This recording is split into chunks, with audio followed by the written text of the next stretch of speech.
उपेंद्र कुशवाहा जदयू और नीतीश कुमार के खिलाफ क्यों बोल रहे हैं? इसके कई कारण हैं। सीधा सीधी अगर देखें तो ऐसा लगता है कि बीजेपी के संपर्क में जाने के बाद वह बोल रहे हैं या बीजेपी से उनके संपर्क होने के बाद वह बोल रहे हैं। मगर जब नीतीश कुमार की पॉलिटिकल स्टाइल देखेंगे तो फिर यह बातें समझ में आएगी कि क्या नीतीश कुमार ही उपेंद्र कुशवाहा को आगे करके जदयू और खुद के खिलाफ बोलने के लिए टास्क दिए हैं। ऐसा हो सकता है। इन तमाम बातों पर हम बात करेंगे, मगर उससे पहले औपचारिकता के लिए बता देता हूं कि आप देख रहे हैं झकास भारत और मेरा नाम हुआ रविकांत। लगातार बिहार पॉलिटिकल अपडेट्स और खबरें मैं लाता रहता हूं और अलग अलग मुद्दों के साथ भी आता रहता हूं।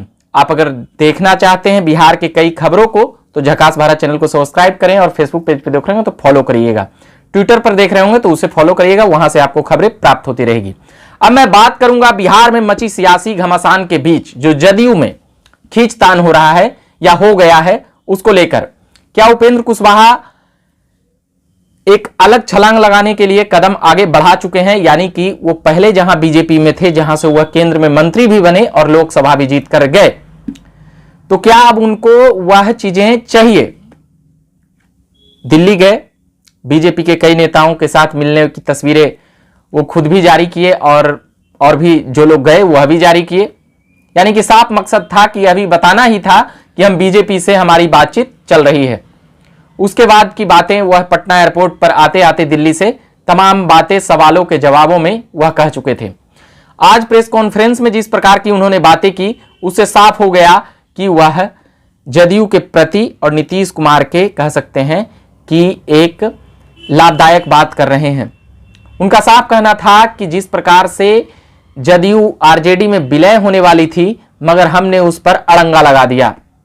साथ ही आरसीपी सिंह की भी बातें होती है और जब सवाल यह किया जाता है उपेंद्र कुशवाहा से कि क्या आप बीजेपी के संपर्क में हैं, तो उनका जवाब आता है कि हम क्या बड़े बड़े नेता संपर्क में हैं, हमसे बड़े नेता जदयू के संपर्क में हैं।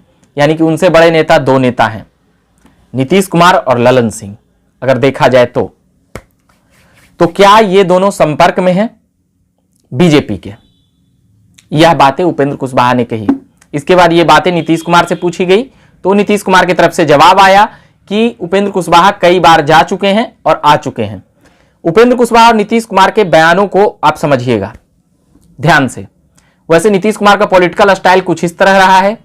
सभी लोग जानते हैं कि वह शाम तक जिस पार्टी को छोड़कर जाने के लिए रहते हैं उस पार्टी के खिलाफ कुछ भी नहीं बोलते हैं, कुछ भी नहीं। उसके बाद देखेंगे अगले ही पल कि शाम को इस्तीफा हुआ और सुबह शपथ हो गया। इसी प्रकार नीतीश कुमार ने 8वीं बार शपथ ले चुके हैं, 9वीं बार लेने का भविष्यवाणी भी कई लोग कर चुके हैं। बीजेपी में जाने की भी बातें उनकी पुख्ता तौर पर कई एनालिसिस करता और राजनीतिक विश्लेषक कर चुके हैं।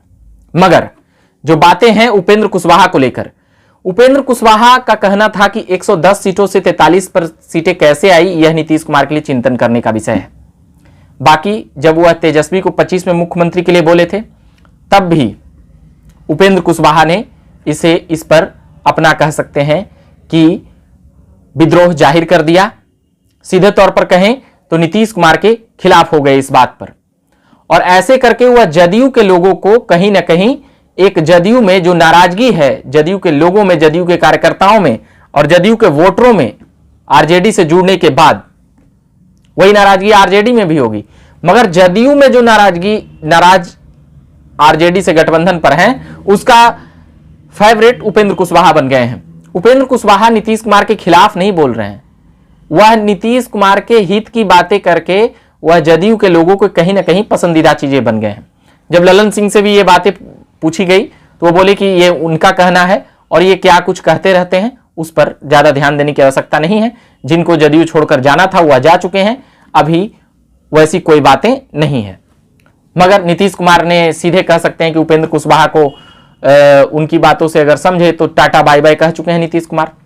जब नीतीश कुमार ने इस सेंटेंस का प्रयोग किया कि वह पहले भी जा चुके हैं और 3-4 बार और आते जाते रहते हैं, तो इन बातों से क्या समझा जाए कि नीतीश कुमार और उपेंद्र कुशवाहा ने अलग अलग रास्ते अपना लिए हैं, या फिर उपेंद्र कुशवाहा की बातों से लगता है कि लव और कुश का समीकरण जिस प्रकार से प्रेस कॉन्फ्रेंस में वह कह रहे थे, जब ध्यान से सुनिएगा तो लव और कुश का नेतृत्व नीतीश कुमार करते हैं और इन दोनों में नाराजगी, यानी कि कोयरी और कुर्मी और कोयरी की वह बात कर रहे थे।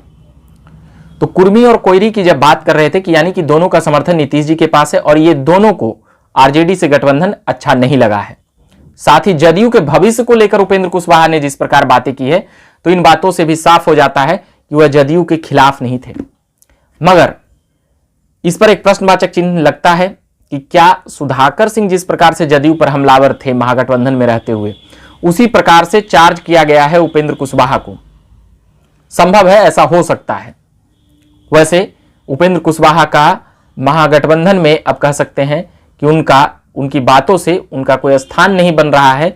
वह सीधे तौर पर भाजपाई हो चुके हैं, यानी कि एनडीए के। किसी भी कीमत पर वह तेजस्वी का नेतृत्व स्वीकार नहीं कर रहे हैं।